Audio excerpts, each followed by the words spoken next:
खौफ सिर्फ सच्ची हादसा है। डरना आपके ऊपर है। इधर कहानी नहीं, सिर्फ हकीकत सुनाई जाती है।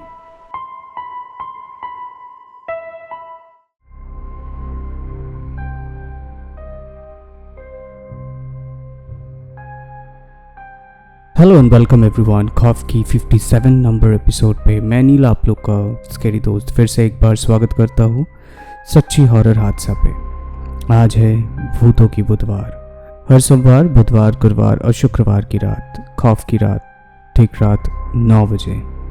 मैं फिर से एक बार आप लोग को याद दिला देता हूँ कि हमारे इधर रियल हॉरर इंसिडेंट शेयर करने से आपको मिल सकता है खौफ की टीम की तरफ से अच्छे गिफ्ट्स, जिनका इंसिडेंट में सबसे ज़्यादा व्यूज़ आएंगे, लाइक आएंगे एंड कमेंट आएंगे। महीने के एंड में मैं उनका नाम बताऊंगा और उनको खौफ की टीम की तरफ से गिफ्ट्स भेजा जाएगा। तो आज का जो पहला हादसा है वो शुरू करते हैं अनीता पाठक जी की भेजा हुआ एक रियल इंसिडेंट, जो कि हमें आया है मध्य प्रदेश के इंदौर से। ये हादसा अनीता जी और उनके पति दोनों के साथ हुआ था जब वो लोग एक बार अनीता जी के मायके जा रहे थे। तो शादी के बाद मायके कभी उतना जाना नहीं हुआ अनीता जी को, क्योंकि एकदम पास ही में है तो उतना जाना नहीं होता था, तो उनके मम्मी पापा आ जाते थे। तो एक बार क्या हुआ, कुछ फैमिली गेट टुगेदर के लिए 2-3 दिन के लिए जाने वाले थे। तो अनीता जी के जो मायके थे वो मायके सिमरोल करके एक जगह है, वहाँ पे है, जो कि इंदौर से थोड़ा सा ही दूर है। लगभग कुछ आधा घंटा 45 मिनट तक लगता है। तो दोनों शाम को 6:30-7 बजे निकले थे अपने गाड़ी में।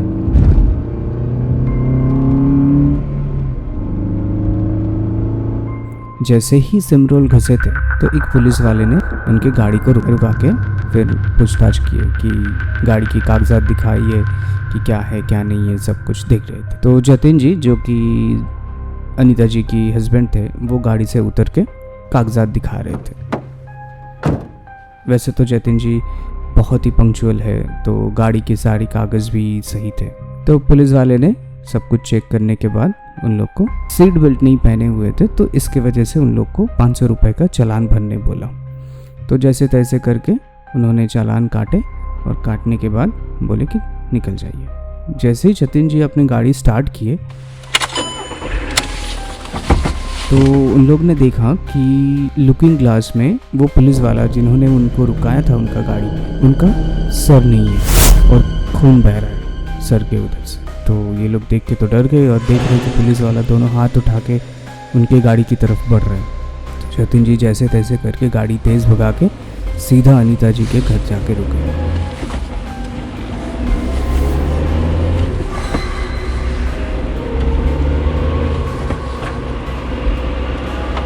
तो गाड़ी से उतर के अनीता जी को खून की उल्टी हो जाती है।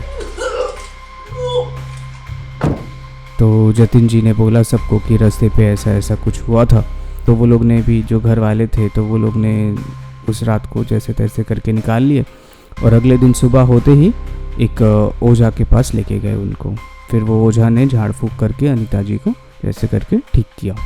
बाद में पता चला कि उधर के जो लोकल लोग थे वो लोग ने बताया कि रिसेंटली ये एक पुलिस वाला दिख रहा है सबको। अगर गाड़ी की कागजात या फिर कोई भी ट्रैफिक रूल नहीं मान के कोई या ट्रैफिक रूल तोड़ के जा रहा है तो वो पुलिस वाला रोकता है और उसको डराता है। सोचिए, आज के डेट में भी ऐसा पुलिस वाला होता है जो कि मरने के बाद भी अपने उसूलों पे कायम रहता है और लोगों को गलतियां समझाने के लिए आ जाते हैं। अभी चलते हैं दूसरी हादसे पे, जो कि हमें भेजा है बीरेंद्र मंडल जी ने वेस्ट बंगाल के सिलीगुड़ी से।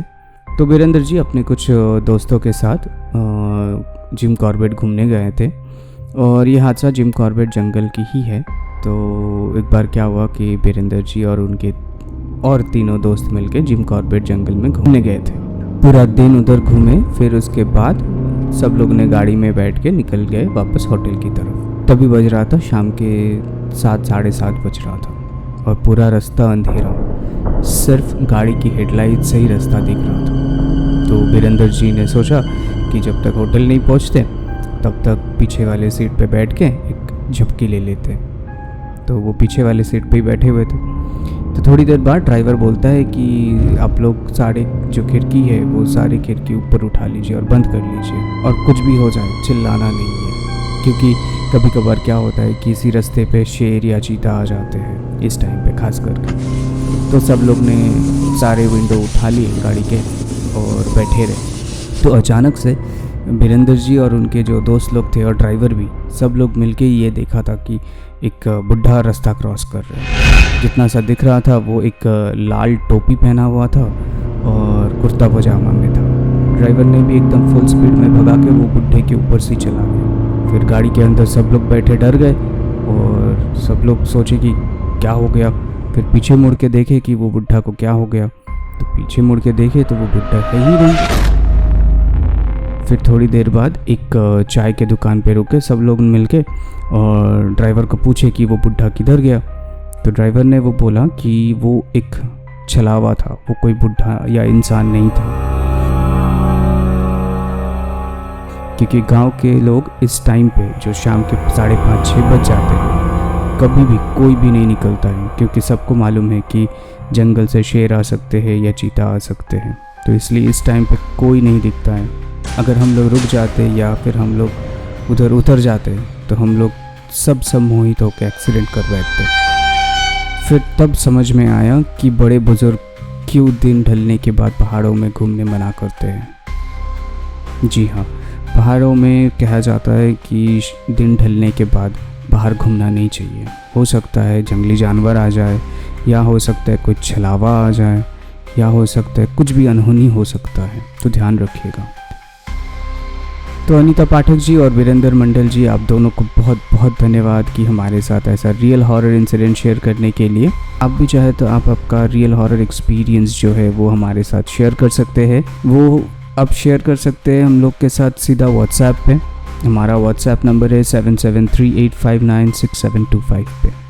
यहाँ पे आप लोग इंसिडेंट लिख के भी भेज सकते हैं और वॉइस रिकॉर्ड करके भी भेज सकते हैं। अगर आप चाहे तो हम लोग के साथ ईमेल पे भी शेयर कर सकते हैं। हमारा ईमेल आईडी है share.trueincident@gmail.com। या फिर चाहे तो आप लोग फेसबुक पे भी भेज सकते हैं। हमारा फेसबुक पेज का नाम है KHAUFF_F, K capital F capital.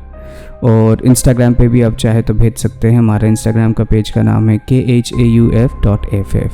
तो अगर आप नए हैं तो प्लीज़ लाइक कीजिए, शेयर कीजिए, सब्सक्राइब कीजिए और कमेंट भी कीजिए। और जाते जाते बेल आइकन को प्रेस कर लीजिएगा, ताकि हर सोमवार, बुधवार, गुरुवार और शुक्रवार की रात को ठीक 9 बजे सबसे पहले आपके पास नोटिफिकेशन जाए।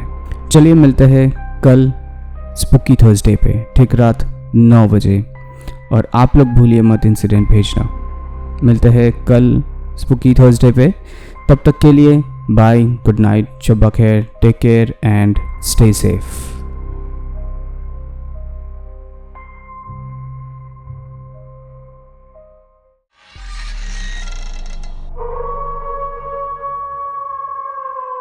खौफ सिर्फ सच्ची हादसा है, डरना आपके ऊपर है। इधर कहानी नहीं, सिर्फ हकीकत सुनाई जाती है।